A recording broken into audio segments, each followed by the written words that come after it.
Halo pemirsa, jumpa lagi dalam program Meet the VVIP bersama saya Gesmi Sitanggang. Pemirsa, pada episode kali ini kita akan berbincang-bincang dengan Duta Besar Republik Indonesia untuk Lebanon, yaitu Hajrianto Yassin Tohari. Assalamualaikum Pak Dubes, apa kabar? Waalaikumsalam warahmatullahi wabarakatuh. Selamat pagi waktu Libanon. Baik, selamat. Alhamdulillah baik-baik. Ya, selamat sore untuk waktu Indonesia ya Pak Dubes. Pak Dubes nih kegiatannya apa aja nih Pak di tengah pandemi COVID-19? Kita baru saja keluar dari lockdown di Libanon beberapa minggu yang lalu. Baru 2 minggu kita keluar dari lockdown, sehingga baru mulai sedikit-sedikit melakukan kegiatan. Kita baru saja memulai menyantuni warga negara Indonesia dengan memberikan paket bantuan kebutuhan pokok, ya. Oleh karena mereka yang berada di Libanon dalam keadaan krisis ekonomi akibat pandemi di Libanon yang sangat parah, juga banyak yang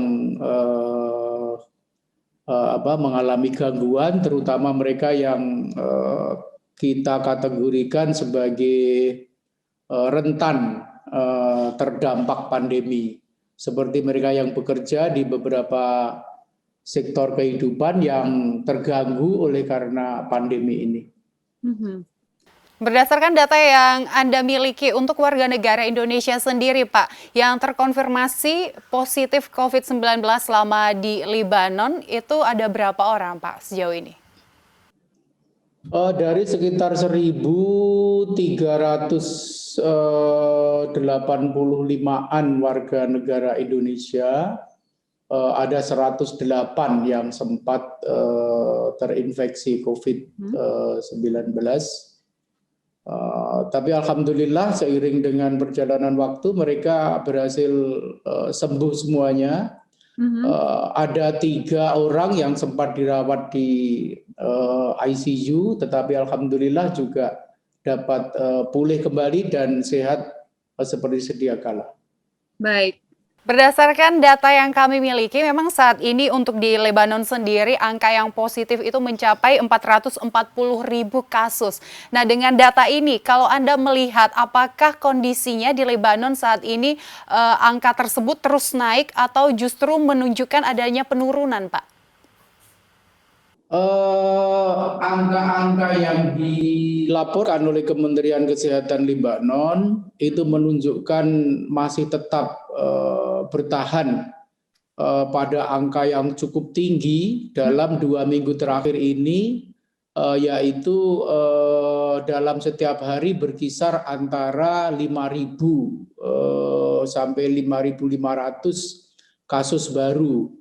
2 hari ini memang sempat turun menjadi 3.500-an kasus baru, dengan tingkat kematian antara 50 sampai 70.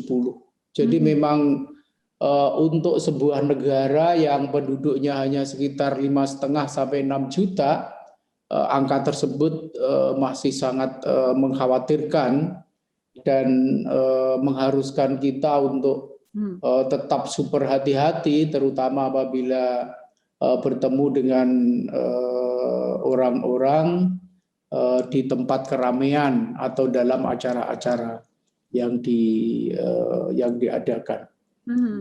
Angka yang cukup tinggi dan untuk sebagai negara ini adalah angka yang cukup mengkhawatirkan. Tadi Pak Dubes mengatakan demikian. Kalau Anda sendiri melihat bagaimana Pak tindakan dari pemerintah Libanon sendiri dalam penanganan pandemi COVID-19 ini dalam hal 3T seperti testing, tracing, dan juga treatmentnya? Seperti kita ketahui bahwa pemerintah Libanon sekarang ini kan bukan pemerintah yang definitif, ya, karena sejak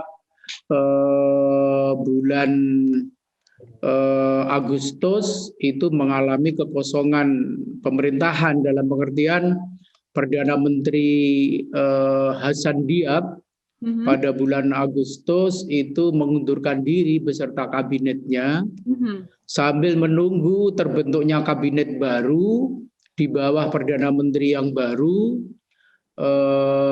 Kabinet yang mengundurkan diri itu sekedar menjadi pelaksana tugas. Dan karena itu memang pemerintah tidak bisa bekerja secara maksimal dan optimal karena memang bukan pemerintahan yang definitif. Tetapi dalam status pelaksana tugas sampai terbentuknya kabinet baru, pemerintah Libanon saya perhatikan cukup bekerja dengan sungguh-sungguh dengan kewenangan yang sangat terbatas. Nah, untungnya memang di sini ada organisasi-organisasi keagamaan yang cukup kuat. Di kalangan Islam misalnya ada Mufti Libanon yang memimpin lembaga yang namanya Darul Fatwa yang bertugas membimbing umat Islam Sunni. Kemudian Kristen Maronis, mereka memiliki kardinal, pemimpin gereja di seluruh negara yang juga cukup kuat pengaruhnya di tengah-tengah masyarakat. Demikian juga dengan pemimpin-pemimpin agama Kristen Ortodoks, Muslim Syiah dan Druze, serta sekte-sekte yang lain. Pimpinan-pimpinan keagamaan yang bersifat aliran atau sekte-sekte tersebut memiliki pengaruh dan peran yang sangat besar dalam membimbing umat menghadapi pandemi ini. Itu beruntungnya, jadi meskipun pemerintah bukan pemerintahan yang definitif, tetapi kekosongan tersebut diisi oleh pemimpin-pemimpin informal keagamaan yang pengaruhnya cukup baik. Dan karena itu maka situasi dan suasana di Libanon menghadapi pandemi ini relatif tidak terjadi gejolak-gejolak yang sifatnya kaotik yang membawa kepada kekacauan. Baik. Pak Dubes, dapat Anda gambarkan program seperti apa yang mereka canangkan dalam rangka untuk mengatasi pandemi COVID-19 saat ini di Lebanon? Ya, sejak ditemukannya COVID-19 di Lebanon, pemerintah dan organisasi-organisasi sekte keagamaan tersebut segera bersepakat untuk mengambil langkah-langkah, terutama langkah-langkah pencegahan. Mereka segera melakukan pembicaraan dan mengambil keputusan mengenai penutupan pusat-pusat kerumunan, baik pusat-pusat kerumunan masyarakat yang sifatnya itu komersial, seperti tempat-tempat perdagangan dan transaksi-transaksi perekonomian, sekolah dan kantor-kantor, juga pembatasan yang dilakukan di tempat-tempat ibadah, seperti di masjid-masjid, di gereja-gereja, dan tempat-tempat ibadat yang lain, itu segera dilakukan langkah-langkah untuk memenuhi protokol kesehatan, seperti menjaga jarak, mengatur siapa yang datang dengan keharusan membawa peralatan-peralatan yang diperlukan sendiri, termasuk misalnya mengatur agar mereka berwudu atau bersuci sejak dari rumah, sehingga tidak meningkatkan tingkat kerumunan yang tinggi di tempat-tempat pengambilan air wudu. Dan itu semuanya berjalan dengan baik.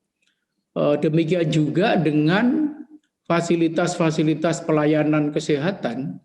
Kita tahu bahwa rumah sakit di Libanon ini sedikit yang dikelola oleh pemerintah, tetapi lebih banyak rumah sakit yang dimiliki dan dikelola oleh lembaga-lembaga non pemerintah atau organisasi-organisasi kemasyarakatan dan keagamaan itu.